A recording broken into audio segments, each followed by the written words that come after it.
दोस्तों, दुश्मन की नस किस तरीके से पकड़ी जाती है, शायद ये वाली कूटनीति आज भारत बहुत अच्छे से सीख चुका है। तभी तो चीन के तीन जासूसी जहाज इस समय हिंद महासागर में लगातार घूम रहे हैं। वो भी इसलिए क्योंकि भारत कुछ समय बाद K4 SLBM, जिसकी रेंज लगभग 3500 किलोमीटर की है, कुछ इस तरीके की एक नई मिसाइल का परीक्षण करने वाला था। और भारत के परीक्षण देखते हुए चीन घबराहट में आ गया और अब 3 नहीं बल्कि 4 जासूसी जहाज हिंद महासागर के अंदर राउंड लगा रहे हैं। लेकिन अगर आपको लगता है कि इसके पीछे सिर्फ मिसाइल टेस्ट की कूटनीति है तो ऐसा नहीं है। असल में इंडोनेशिया के साथ भारत की फाइनल बातचीत शुरू हो चुकी है नई ब्रह्मोस बैटरीज खरीदने के लिए, और ये डील चीन को लगातार परेशान कर रही है क्योंकि फिलीपींस को तो ऑलरेडी भारत ने ब्रह्मोस एक्सपोर्ट कर दी और इंडोनेशिया के पास भी भारत की मिसाइल मतलब चीन के इर्द गिर्द भारतीय हथियारों का जखीरा। लास्ट अपडेट ब्रह्मोस के नेक्स्ट जनरेशन वेरिएंट से सामने निकल के आ रही है, जिस पर बड़े स्केल पर फाइनली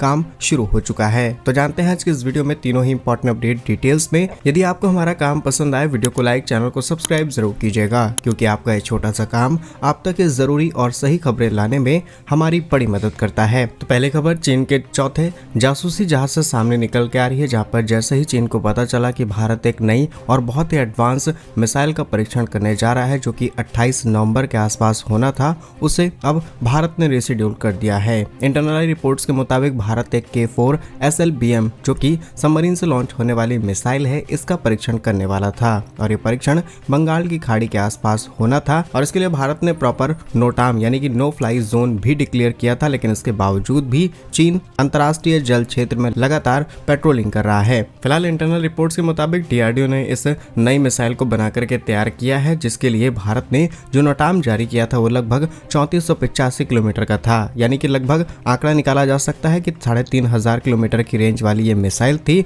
और अब इसके परीक्षण को दिसंबर में रिशेड्यूल किया जा चुका है। जहां भारत की तैयारी देखते हुए चीन के अभी तक सिर्फ 3 ही जासूसी जहाज इस जल क्षेत्र में मौजूद थे, लेकिन कल शाम ही चौथे जहाज को भी लॉन्च किया गया है। रिपोर्ट्स के मुताबिक पहला जहाज है शी यान 6 जो कि अंडमान निकोबार के आसपास है और करीब 36 दिनों के लिए ये ट्रैकिंग पर है। नवंबर 2025 से इसकी शुरुआत हुई और एक लंबे समय तक ये यहीं पर रहेगा। यहाँ पर रहकर के समुद्र के अंदर तेल मैपिंग करी जाएगी, इसके साथ हवाई निगरानी रखने और इसमें बहुत ही एडवांस रडार और सैटेलाइट सिस्टम भी लगे हैं जो कि काफी चीजें अपने साथ कलेक्ट करके ले जाएगा। इसके बाद चीन हाई या हाउ नाम का दूसरा जासूसी जहाज अंडमान के दक्षिण में जो कि गहरे समुद्र के अंदर सर्वे कर रहा है और यहाँ से ASW डेटा कलेक्ट किया जा रहा है जो कि पनडुब्बी कॉल साइन डिटेक्ट भी कहा जा सकता है। इसके अलावा लॉन हाई 201 मालदीव के पास हवाई और समुद्री क्षेत्र के अंदर सर्वेक्षण कर रहा है और लास्ट जो रिसेंटली लॉन्च किया गया वो है लॉन हाई 101। ये चौथा मलक्का स्टेट में प्रवेश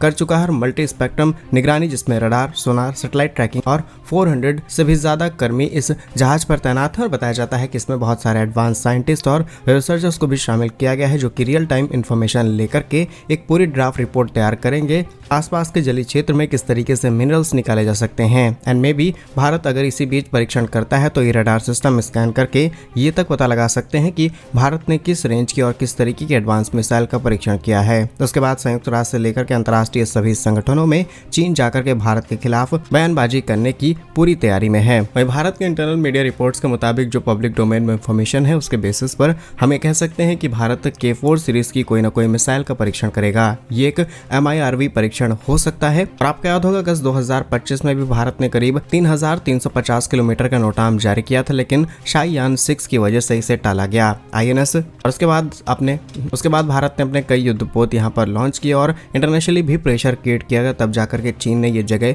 रिप्लेस की और फिर भारत ने अपने परीक्षण को सक्सेसफुली कंप्लीट किया। और साल 2021 से लेकर के साल 2025 के बीच में 20 से भी ज्यादा ऐसी घटनाएं चीन कर चुका है हिंद महासागर के अंदर। तो चीन की इन हरकतों पर आप क्या सोचते हैं? कमेंट्स अपने यहाँ जरूर लिखिए क्योंकि चीन शायद ये समझ चुका है कि भारत अब वो भारत नहीं रहा जो कि छोटे मिसाइलों के परीक्षण करता था। लेकिन अगली अपडेट से आप खुद समझ जाएंगे कि भारत के खिलाफ चीन इस तरीके की हरकत आखिर क्यों कर रहा है, ताकि भारत इन सभी चीजों में भटके कर है और भारत की होने वाली इंडोनेशिया के साथ एक बड़ी डील शायद होल्ड पर चली जाए। नेक्स्ट इंपॉर्टेंट अपडेट इंडोनेशिया से सामने निकल के आ रही है, जहां पर इंडोनेशिया के साथ भारत फाइनल स्टेज पर बातचीत कर रहा है। जल्द ही ब्रह्मोस सुपरसोनिक क्रूज मिसाइल की खरीद के लिए एक बड़ा और ऐतिहासिक समझौता साइन हो सकता है। रिपोर्ट्स के मुताबिक ये डील लगभग $450 मिलियन यानी कि 3,700 करोड़ रुपए की रहेगी। रक्षा मंत्री राजनाथ सिंह जी और इंडोनेशिया के रक्षा मंत्री शैफरी शैमुद्दीन ने 26 से 28 नवंबर 2025 भारत की यात्रा की है। इस दौरान दोनों देशों ने फाइनल किया है कि जल्द ही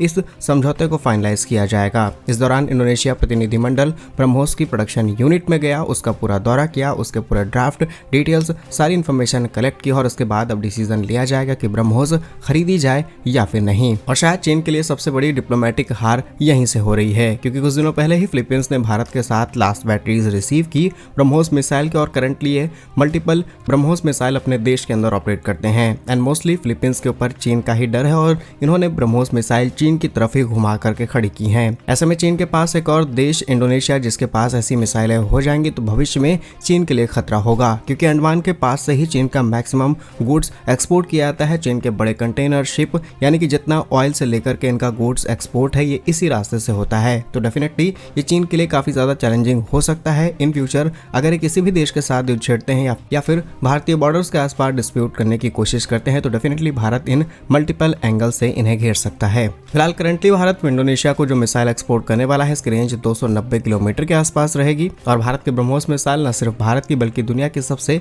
तेज मिसाइलों में गिनी जाती है। यह मैक 3 के आसपास चलने वाली रफ्तार वाली मिसाइल है जिसे जमीन, हवा, समुद्र कहीं से भी लॉन्च किया जा सकता है और इंडोनेशिया स्पेशली इन्हें अपनी नौसेना के साथ साथ थल सेना और वायुसेना में इस्तेमाल करेगा और करंटली इनके पास सुखोई 30 के बहुत सारे विमान खरीद पर भी फैसला ले चुके हैं, तो मे भी उन्हीं के साथ इसे इंटीग्रेट किया जाए और ये मिसाइल लगभग इंटीग्रेटेबल है इस हथियार के साथ, तो ये चीन की डर की एक और वजह बन सकता है। नेक्स्ट इंपॉर्टेंट अपडेट ब्रह्मोस के ही नेक्स्ट जनरेशन से सामने निकल के आ रही है, जिस पर अब बड़े स्केल पर काम शुरू किया जा चुका है, क्योंकि करंटली जो ब्रह्मोस हम ऑपरेट कर रहे हैं इसकी रेंज 290 किलोमीटर के आसपास है, लेकिन जो नेक्स्ट जनरेशन हम तैयार करेंगे ये मोर देन 500 के आसपास रहेगी। रिपोर्ट्स के मुताबिक BrahMos next generation basically BrahMos का एक कॉम्पैक्ट वर्जन होगा जो कि लाइट होगा, यानी कि इसका वेट लगभग 1.33 टन के आसपास होगा, लेंथ ऑलमोस्ट 6 मीटर्स के आसपास और लाइट होने की वजह से तेजस किसी भी सबमरीन मोबाइल ग्राउंड व्हीकल पर फिट की जा सकती है। 2026 में इसका पहला टेस्ट शेड्यूल किया गया और 2027-28 तक ये पूरी तरीके से प्रोडक्शन लाइन में सेटअप हो जाएगी एंड देन ये सेना में शामिल होगी। फिलहाल इसकी रफ्तार सुपरसोनिक रहने वाली है जो कि मैक 3 से भी ज्यादा होगी और रेंज 290 प्लस और 800 के अंडर में होगी और इसके अंदर विस्फोटक सामग्री लगभग 200 से 300 किलोग्राम तक ले जा सकती है, जिसमें परमाणु को भी कंसीडर किया जाएगा। फिलहाल इसकी स्पीड की बात की जाए तो मैक 3 प्लस हमने बताया, जो कि डिटेल में बात की जाए तो लगभग 3400 किलोमीटर प्रति घंटे के आसपास रहेगी और 2 स्टेजेस में solid booster plus liquid ramjet का इस्तेमाल किया गया है जो इसे इस स्पीड के साथ पावर देते हैं। इसी के साथ इसके डायरेक्शन के लिए इसके अंदर INS plus GPS/GLONASS active radar, seeker 1.2 metre CEP और इलेक्ट्रॉनिक काउंटर मेजर सारी फैसिलिटीज इंटीग्रेट की गई हैं। तो भारत की इस नई तैयारी पर आप क्या सोचते हैं कमेंट्स में प्रयास जरूर लिखिएगा। भारत के ऐसे ही इंपॉर्टेंट वीडियोस पाने के लिए वीडियो को लाइक, चैनल को सब्सक्राइब जरूर कीजिए। वंदे मातरम, भारत माता की जय।